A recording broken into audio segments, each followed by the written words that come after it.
Video शुरू करने से पहले हमारे चैनल को सब्सक्राइब करना मत भूलें था। फिर करते करते गर्मियों में हमारा प्रोग्राम मरी जाने का बन गया और हम सब अपनी गाड़ी में मरी रवाना हो गए। हमारा इरादा वहां 3 दिन रहने का था। एक लंबे सफर के बाद हम लोग मरी पहुंचे और वहां एक खूबसूरत होटल में क़याम किया। थकावट की वजह से पहले दिन तो हम पहुंचते ही मुश्किल से खाना खाया और लेटकर आराम किया। सुबह जब आँख खिली तो एक दिलकश मंजर हमारे सामने था। सरसब्ज पहाड़, आसमान को छूते हुए बुलंद दरख्त और ठंडी ठंडी हवा चल रही थी जो दिल को सुकून दे रही थी।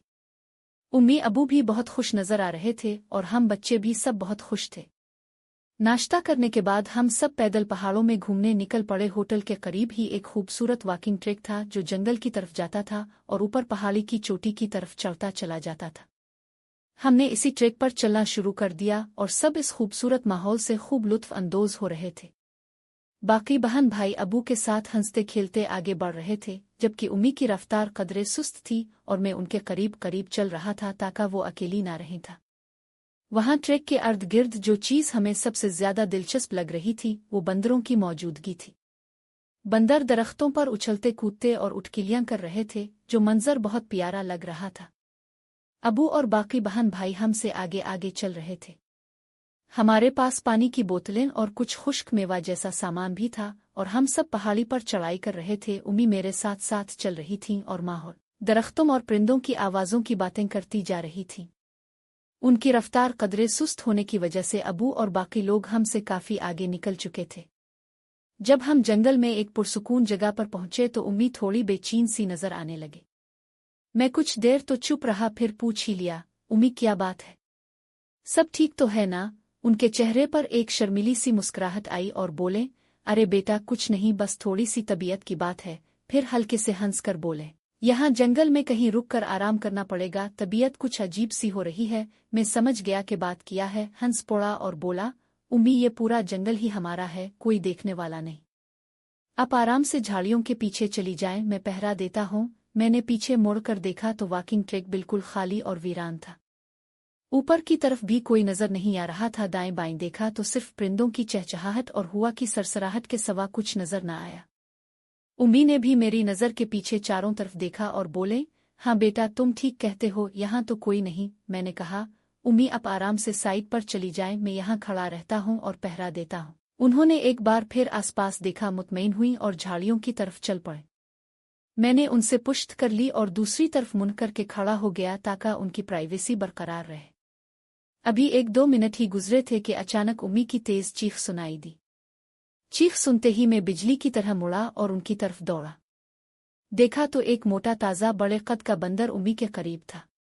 उम्मी घबराकर कपड़े संभाल रही थी और बंदर उनके गिर्द घूम रहा था जैसे उन्हें तंग कर रहा हो। उम्मी चीख रही थी और बंदर को भगाने की कोशिश कर रही थी। मैं जोर जोर से शशश शशश करता हुआ दौड़ा और करीब पहुंचकर हाथ हिला हिलाकर बंदर को डराया। बंदर ने मुझे देखा तो दांत निकालते हुए पीछे हटा और तेजी से दरख्तों की तरफ भाग गया। मैं फौरन उम्मी के पास पहुंचा। वो अभी घबराई हुई थी, सांस फूली हुई थी और कपड़े दुरुस्त कर रही थी। मैंने पूछा, उम्मी ठीक तो है ना? वो हाँफते हुए बोले, हाँ बेटा बस डर गई थी। वो बंदर अचानक आ गया था। मैंने उनका हाथ पकड़कर सहारा दिया और हम दोनों हंसते हंसते वापस ट्रैक पर आ गए। उम्मी अभी भी थोड़ी शर्मिंदा और घबराई हुई थी, लेकिन जल्द ही हंस पड़ी और बोले, ये बंदर भी ना बिल्कुल बदतमीज चमक रही थी। उम्मी ने जल्दी से कपड़े दुरुस्त किए और बाल संभाले। उनका चेहरा शर्मिंदगी से सुर्ख हो गया था। वो हाँफते हुए बोले, उफ़, ये जंगली बंदर किधर से आ गया था? कितना बदतमीज जानवर है। मैं पहले तो ये मंजर देखकर हंस रहा था, लेकिन जब देखा कि उम्मी वाकई शर्मिंदा और घबराई हुई हैं तो खुद को संभाल लिया। मैंने उनकी तरफ देखा और नर्म लहजे में कहा, उम्मी जानवर का कसूर नहीं है। उम्मी ने हैरत से मेरी तरफ देखा और बोले, तो फिर? मैंने मुस्कुराते हुए कहा, सारी गलती तो आपकी खूबसूरती की है। आप इतनी प्यारी हैं कि जानवर भी अपना दिल हार बैठे। उम्मी ने शर्माते हुए आंखें नीची कर लें और हल्के से हंस पड़ी, फिर मुज़ा भरे लहजे में बोले, बदतमीज, चुप करो वरना एक थप्पड़ पड़ेगा। दोनों हंसते हुए वापस ट्रैक पर आ गए। उम्मी अभी भी थोड़ी शर्मिंदा थी, लेकिन मेरी बात पर उनका मूड हल्का फुल्का हो गया था। हम आहिस्ता आहिस्ता ऊपर की तरफ चल पड़े जहां अबू और बाकी बहन भाई हमारा इंतजार कर रहे थे। उम्मी ने मसनूई गुस्से से मेरी तरफ आंखें निकालीं तो मैंने दिल पर हाथ रख कर कहा, ए खुदा, ये भी क्या इंसाफ है। बंदर तो बस गुजर गया और यहाँ तारीफ पर भी मार पड़ने वाली है। उम्मी इस बात पर जोर से हंस पड़ी और बोले, बदतमीजी मत करो तुम बेवकूफ, अब वाकई मारूंगी। लेकिन उनके गुस्से में कोई दम ना था, सब बनावटी था। वो खुद भी हंस रही थी। हम दोनों ने फिर आगे की तरफ चलना शुरू कर दिया। उम्मी अब मेरे आगे आगे चलने लगे और मैं उनके पीछे पीछे। पहाड़ी पर चढ़ाई की वजह से उम्मी की चाल कदरे सुस्त मगर खूबसूरत थी। मैं पीछे चलते हुए बस उनकी तरफ देख रहा था कि वो कितनी फुट और तंदुरुस्त है। पहाड़ों की ठंडी हवा में उनके बाल हल्के हल्के उड़ रहे थे और वो कभी कभार पीछे मुड़कर मुझसे कोई बात भी करती जाती थी।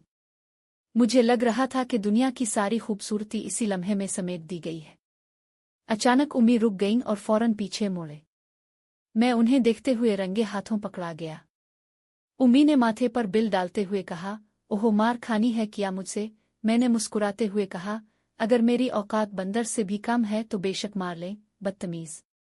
उम्मी ने हंसते हुए कहा और आगे बढ़ गईं। हम दोनों के दरमियान एक हल्की फुल्की शरारती बातें चलती रहें और मौड बहुत अच्छा हो गया। उम्मी ने हल्के से सर हिलाते हुए कहा, इंसान कुछ शर्म करो, क्यों खुद को बंदर से मिला रहे हो। मैंने चेहरे पर मजलूमियत सजाती हुई कहा, बंदर तो मुझसे अच्छा है, इसने इतना कुछ कर भी दिया और मुझे देखने पर भी डांट पड़ रही है। देखे ना, मेरी आंखों के सामने वो क्या कुछ कर गया और इसे कुछ नहीं कहा, जबकि मैं तो बस एक नज़र देखते ही मुजरिम बन जाता। हाय, ये कितना जुल्म है मेरे साथ। मैंने थोड़ा सा ड्रामा भी शुरू कर दिया। उम्मी ने मुस्कुराते हुए मगर कदरे तेज लहजे में कहा, बस ड्रामा ही करते रहो, कभी कुछ और भी सोचा करो। दिमाग सोचने के लिए होता है ना, कभी इसे इस्तेमाल भी किया करो, झुका ले। अब ये सूरत-ए-हाल वाकई अजीब हो गई थी। मैं सोच में पड़ गया कि उम्मी आखिर क्या कहना चाह रही है। क्या वो वाकई मुझे कोई इशारा दे रही थी या मैं ही ज्यादा सोच रहा था। ये सवाल मेरे ज़हन में घूमने लगे, लेकिन उनका जवाब ना मेरे पास था और ना ही मैं उम्मी से बरा रास्त पूछने की हिम्मत कर सकता था। हल्की फुल्की छेड़छाड़ और मुज़ा तो हमारे दरमियान आम था, लेकिन इससे आगे की बात मुझे यकीन नहीं था कि मैं इस हद तक जा सकता हूँ। मैंने उम्मी की तरफ देखा, सर झुका लिया और खामोशी से चलने लगा। उम्मी ने भी हल्की सी मुस्कुराहट के साथ आगे बढ़ना शुरू कर दिया। हमारे दरमियान एक अजीब सी खामोशी छा गई जो ना तो तकलीफ दे थी और ना ही आरामदेह। कुछ देर चलते हुए उम्मी ने आहिस्ता से कहा, ये बंदर वाली बात किसी को ना बताना, बस अपने तक रखना। मैंने सर हिलाकर हाँ कह दी। थोड़ा आगे बढ़े तो देखा कि अबू और बाकी बहन भाई एक जगह खड़े थे। छोटी बहन को उल्टियां हो रही थीं और वो काफी परेशान लग रही थी। हम दोनों जल्दी से उनके पास पहुंचे। उम्मी फौरन उसके पास बैठ गईं और उसका ख्याल रखने लगे। थोड़ी देर में जब बहन की तबीयत कुछ बेहतर हुई तो अबू ने कहा, चलो अब होटल चलते हैं, आराम कर लेते हैं। उम्मी ने फौरन मना कर दिया, नहीं, अब लोग बच्चों के साथ मजा करें, घूमे फिरें। मैं इसे होटल ले जाती हूँ, आराम कर लेगी। अबू ने कहा, उम्मी को अकेली भेजना ठीक नहीं, कोई साथ हो। राजी ना हुए तो मैंने कहा, अबू मैं भी होटल चला जाता हूँ उम्मी के साथ। और उम्मी की तरफ देखा। अबू ये बात सुनकर कुछ देर चुप रहे। फिर उम्मी ने भी उनसे कहा, अब सब इंजॉय करें, मैं और अली इसे लेकर होटल चले जाते हैं। जब इसकी तबीयत संभल जाएगी तो फिर सब के साथ निकल आएंगे। इस पर अबू ने हामी भर दी। हम तीनों वापस होटल की तरफ चल पड़े। होटल तक पहुंचते पहुंचते छुट्टी सो चुकी थी।